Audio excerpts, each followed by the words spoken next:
Outlander Season 7 picks up directly from where the previous season concluded. Claire anxiously awaits her day in court to establish her innocence in the death of Malva.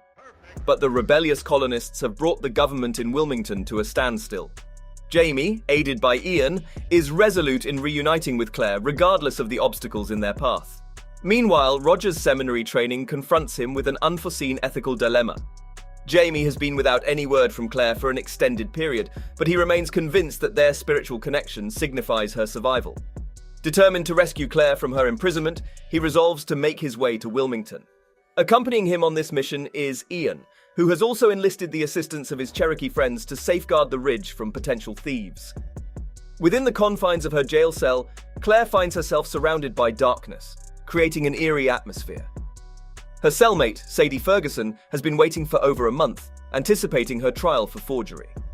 Other inmates inform Claire that the judges have been in hiding for the past 2 months, fearing the rebellious forces. Consequently, there is a lack of individuals to conduct trials or deliver sentences. The jail attendant, Mrs. Tolliver, remains unaware of the prisoner's fate, as many of the men were summoned to defend the British garrison at Fort Johnston. As the women clean their surroundings, a group of soldiers enters and inquires if any of them possess healing skills. Claire bravely declares herself as the healer, while Sadie assists by providing false information about her charges. The soldiers inform Claire that someone requires medical attention, but withhold the destination of their journey from her. While Claire remains in custody, Bree decides to accompany Roger on his assignment for ministerial training. The overseeing reverend expects Roger to provide spiritual guidance and prayers to soldiers and prisoners of war. However, one of the soldiers expresses a need for weapons, rather than relying on the Bible. Seeking advice on the battlefield, a prisoner of war approaches Roger, who responds by quoting the famous words of Muhammad Ali, urging them to float like a butterfly and sting like a bee. Unbeknownst to Roger, among this group is Wendigo Donna, a fellow time traveler who immediately recognizes the origin of the quote. Finally, the mystery of the whistling prisoner, whom Claire heard back in Season 6 while in prison, is unraveled.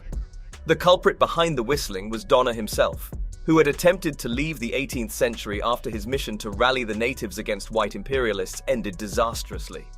Although Donna could hear the stones, he was unable to successfully travel through them. Roger explains that one must concentrate their mind on a specific destination, but he does not possess all the intricate knowledge regarding the workings of the stones. Upon hearing Donna's story, Roger is uncertain about how he can be of assistance.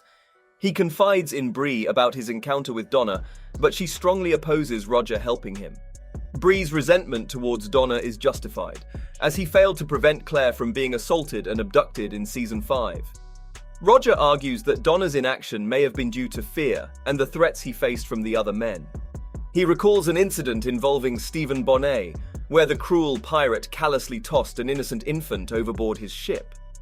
Despite Roger's explanation, Bree remains convinced that he intends to aid Donna and walks away, filled with frustration. Later on, Roger seeks out Bree to inform her that he has made a decision not to assist Donna in his escape plans. Instead, he plans to pray for Donna, hoping that he will find the strength to extricate himself from the situation. Roger believes that this approach allows him to fulfill his ministerial mission impartially, taking into consideration Bree's emotions and concerns. The soldiers transport Claire to a boat stationed off the coast of Wilmington.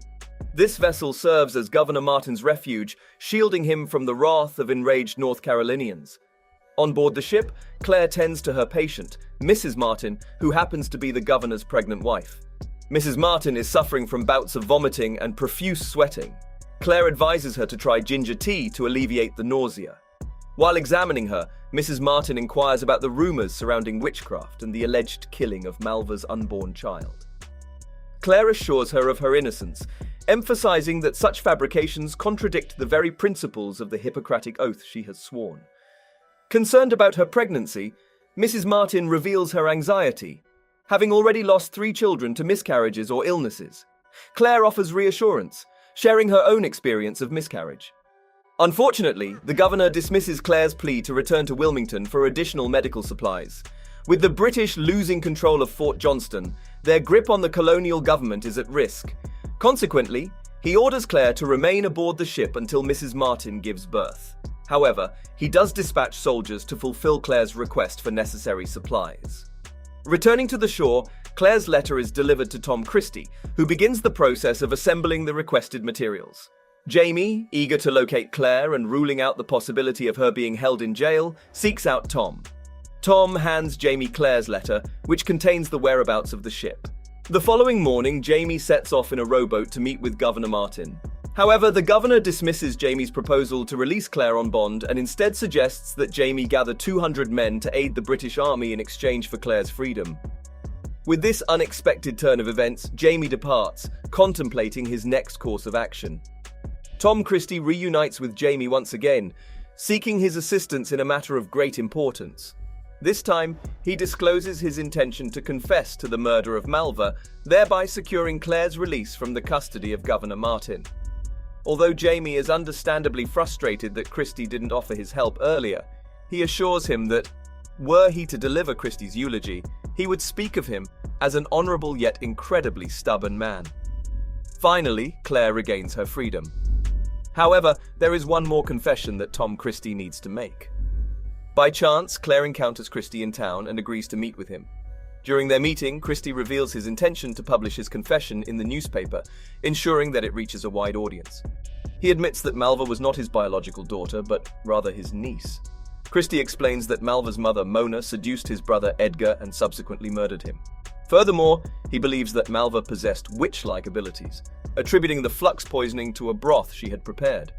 In a vulnerable moment, Christie also confesses his long-standing, unrequited love for Claire.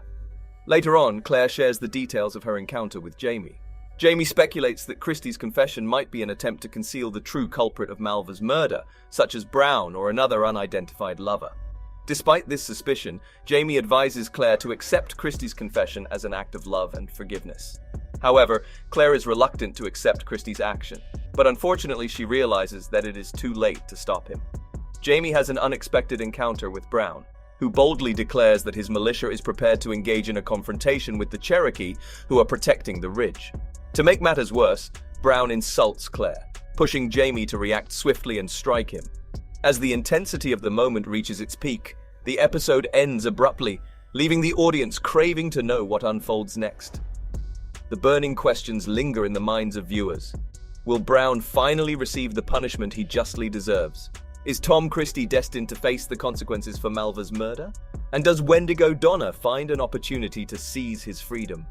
In conclusion, the 7th season of Outlander continues to captivate viewers with its intricate web of suspense, drama, and moral dilemmas.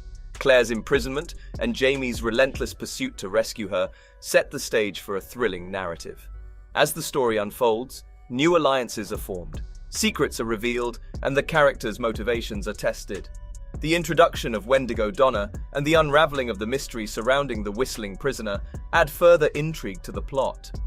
Meanwhile, Roger's internal struggle and Bree's conflicted emotions add depth to their relationship.